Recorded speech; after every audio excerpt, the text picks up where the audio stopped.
रात्र 17वी स्वावलंबनाची शिकवण. मी लहानपणी पोत्यापुराणी पुष्कळ वाचली, परंतु संस्कृत स्तोत्रे मला वगैरे फारशी येत नव्हती.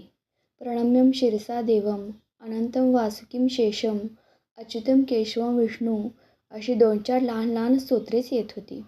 अनंतं वासुकीं हे नागाचे स्तोत्र आहे. ते एका नागपंचमीच्या दिवशी आजोबांनी मला शिकवले होते. परंतु रामरक्षा हे अप्रतिम स्तोत्र काही मला येत नव्हते. विष्णू सहस्रनाम मी रोज वडिलांच्या पुस्तकावरून म्हणत असे, त्यामुळे तेही मला पाठ होऊन गेले होते. वडिलांना रामरक्षा येत होती, परंतु त्यांनी ती मला शिकवली नाही. रामरक्षेचे पुस्तकही आमच्याकडे नव्हते. मी लहानपणी रामाचा भक्त असल्यामुळे रामरक्षा आपल्याला येऊ नये याचे मला वाईट वाटे. आमच्या शेजारी गोविंद भटजी परांजपे राहत होते. त्यांचा एक मुलगा भास्कर. त्याच्याजवळ रामरक्षेचे पुस्तक होते. तो रोज 1-2 श्लोक पाठ करीत होता. संध्याकाळ झाली म्हणजे भास्कर आमच्याकडे येऊन ते श्लोक म्हणे. ते ऐकून मला लाज वाटे व भास्करचा राग येई. आपला अहंकार दुखावला गेला की आपणास राग येत असतो. आपण नेहमी आपल्या भोवती असणाऱ्यांची स्वतःबरोबर तुलना करीत असतो. या तुलनेत आपण जर हिणकच ठरलो तर आपणाला राग येत असतो. उंच मनुष्य पाहून जो खुजा असतो त्याला त्याचा तिरस्कार वाटतो. आपल्याहून दुसरा हुशार आहे असे पाहून आपण दुःखी होतो. भास्करला रामरक्षा येते याचे मला वैषम्य वाटे आणि मुद्दामच पर्वचा स्तोत्र वगैरे म्हणण्याच्या वेळेस आमच्याकडे येऊन तो श्लोक जरा ऐटीत म्हणे. त्यामुळे मला जास्तच चिड येई. हा आपणास मुद्दाम चिडवण्यासाठी ऐटीने येतो असे पाहून मी फार संतापे. एके दिवशी भास्कर मला म्हणाला, श्याम, आता 10च श्लोक माझे राहिले आहेत. आणखी 5-6 दिवसांनी माझी सारी रामरक्षा पाठ होईल. तुला कुठे येते? मी एकदम संतापलो व चिडीस गेलो. मी त्याच्या अंगावर धावून गेलो व ओरडलो, भाषा, पुन्हा येशील तर बघ मला असे हिणवायला. तुम्हास येते ते माहीत आहे आम्हाला. एवढी ऐट नको. तुमच्याजवळ पुस्तक आहे म्हणून. माझ्याजवळ असते तर तुझ्या अर्धी पाठ केली असते. मोठा आला आहे पाठ करणारा. जा आपल्या घरी. येऊ नको आमच्याकडे. मी मारीन नाही तर.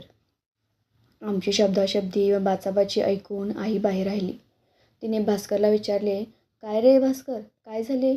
श्यामने का तुला मारले? भास्कर म्हणाला, श्यामची आई, मी नुसते म्हटले की आणखी 5-6 दिवसांनी मला सारी रामरक्षा पाठ होईल. तर तो एकदम चिडून माझ्या अंगावर धावून आला व म्हणे, मी तुला मारीन नाही तर चालता हो. आई माझ्याकडे वळून म्हणाली, होय का रे श्याम, असे आपल्या शेजाऱ्यांना म्हणावे का? तूच आता त्यांच्याकडे जाशील. मी रागातच म्हटले, तो मुद्दाम मला हिणवायला येतो. तुला कुठे येते रामरक्षा असे मला हिणवीत तो म्हणाला. विचार त्याला, त्याने असे म्हटले की नाही ते. असा अगदी साळसूद. स्वतःचे काही सांगत नाही, खोटारडा कुठला. आई म्हणाली, मला रामरक्षा येते व तुला येत नाही असे त्याने म्हटले, यात्रे काय त्याने चिडवले? खरे ते त्याने सांगितले. आपला कमीपणा दाखवला म्हणून रागवावे कशाला? तो कमीपणा दूर करावा, तू सुद्धा रामरक्षा शिकावी असे भास्करला वाटते, म्हणून तो तुला चिडवतो. रामविजय हरिविजय पुन्हा पुन्हा वाचतोस, पण रामरक्षा पाठ का नाही करीत? मी म्हणालो, भाऊ शिकवित नाहीत व माझ्याजवळ पुस्तकही नाही. आई म्हणाली, भास्करचे पुस्तक आहे ना, ते त्याला नको असेल ते मग घेत जा, नाहीतर त्याच्या पुस्तकावरून ते उतरून घे व पाठ कर. भास्कर आपल्या घरी गेला. मी मनातल्या मनात काही निश्चय करीत होतो. येत्या रविवारी सारी रामरक्षा उतरून घ्यावयाची असे मी ठरवले. मी कोरे कागद घेऊन त्यांची वही शिवली. लेखणी चांगली तयार करून ठेवली व रविवारची वाट पाहत बसलो. रविवार उजाडताच मी भास्करच्या घरी गेलो. भास्कर कदाचित पुस्तक देणार नाही म्हणून एकदम भास्करच्या आईजवळ मी गेलो व तिला गोड शब्दात म्हटले, भीमाताई, भास्करला रामरक्षेचे पुस्तक आजच्या दिवस मला द्यावयाला सांगता का? मी रामरक्षा उतरून घेणार आहे. मला पाठ करावयाचे आहे. आज सुट्टी आहे.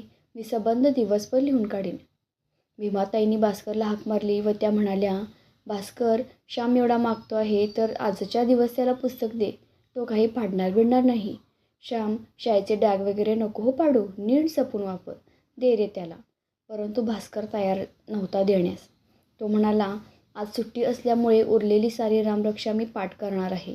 मी नाही त्याला देणार पुस्तक. माझे पाठ करावयाचे राहील. भीमाताई भास्करवर रागवल्या. तुझे अगदी आजच अडले आहे, नाही का रे? उद्या परवा पाठ कर. तुझ्या शेजारचा श्याम ना, त्याच्याजवळ कसली अडी दाखवतोस?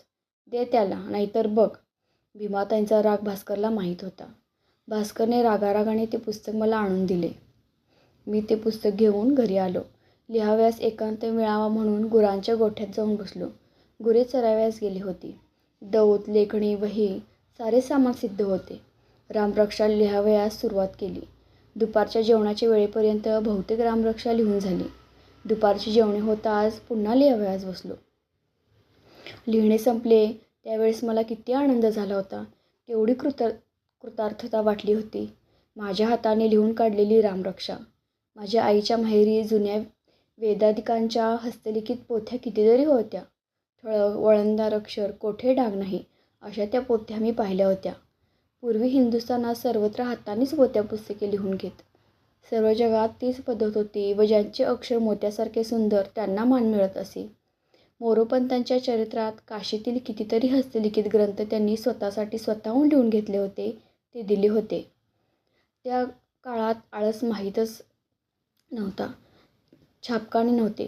पुस्तकांची टंचाई. काशीहून पुस्तके मोरोपंत बारामतीस बोलवून घेत व त्यांची हस्तलिखित करून घेऊन पुन्हा काळजीपूर्वक परत पाठवीत.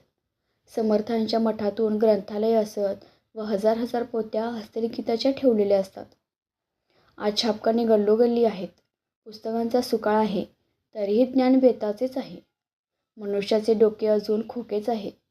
जीवन सुधारले किंवा सुसंस्कृत झाले, अधिक माणुसकीचे झाले, अधिक प्रामाणिकपणाचे व कर्तव्यदक्षतेचे झाले, अधिक त्यागाचे व प्रेमाचे झाले असे दिसत नाही. परंतु ते जाऊ दे. मला त्या दिवशी खूप आनंद झाला होता खरा. भास्करचे पुस्तक मी नेऊन दिले. काय रे श्याम, इतक्या लवकर लिहून झाले? भीमाताईंनी विचारले. मी म्हटले, हो, ही पहा वही. भास्करला दुपारून पाठ कराव्यास पुस्तक हवे म्हणून मी सारखा लिहितच होतो. वा, छान आहे रे तुझे अक्षर. पाठ कर आता, म्हणजे भास्कर चिडवणार नाही, ती म्हणाली. मी घरी आलो व रामरक्षा सारखी वाचित होतो. एका आठवड्यात पाठ करून टाकावयाची असे मी ठरवले. पुढच्या रविवारी वडिलांना एकदम चकित करावयाचे असे मी मनात योजले. रोज मी रामरक्षेची किती पारायणे करीत होतो, देवच जाणे. परंतु वेळ मिळताच वही हातात घेत असे. मला संस्कृत व्याकरण येत नव्हते, तरी मला पुष्कळ अर्थ समजत होता व पाठ करताना खूप आनंद होत होता. शेवटी दुसरा रविवार आला. माझी रामरक्षा पाठ झाली होती.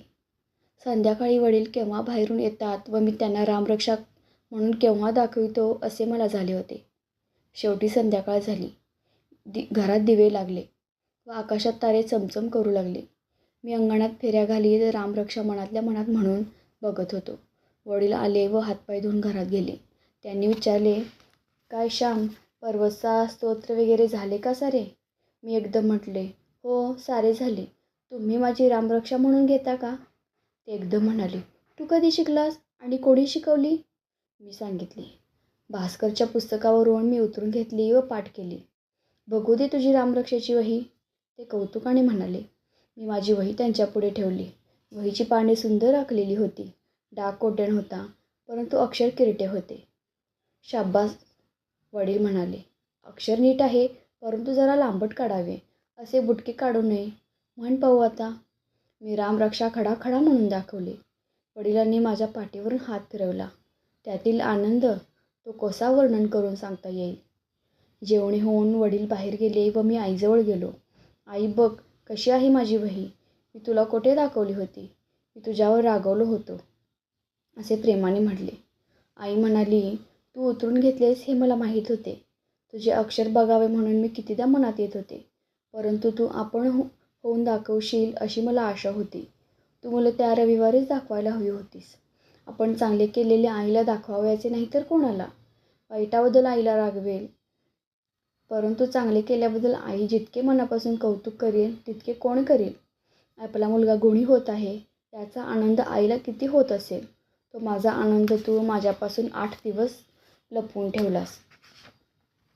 रोज वाटे, श्याम आज आपल्याला वही दाखवील व मला त्याला पोटाशी धरता येईल, परंतु आईवर रागवलास, होय ना? आईला वही दाखवली नाहीस.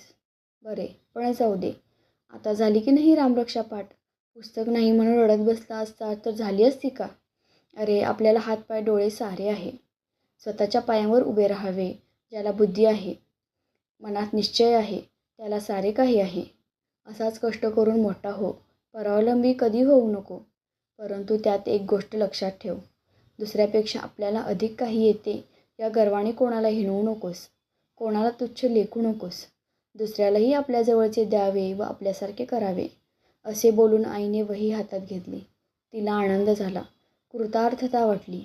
या पहिल्या पानावर रामाचे चित्र असले की झाली खरी रामरक्षा. तो मोहन मारवाडी देईल तुला चित्र. त्याच्या दुकानातील कापडावर असतात. माग त्याच्याजवळ व चिटकव. तू आज देवाला फार आवडशील. हो श्याम, कारण तू स्वतः कष्ट करून सारे लिहून काढून त्याचे स्तोत्र पाठ केलेस.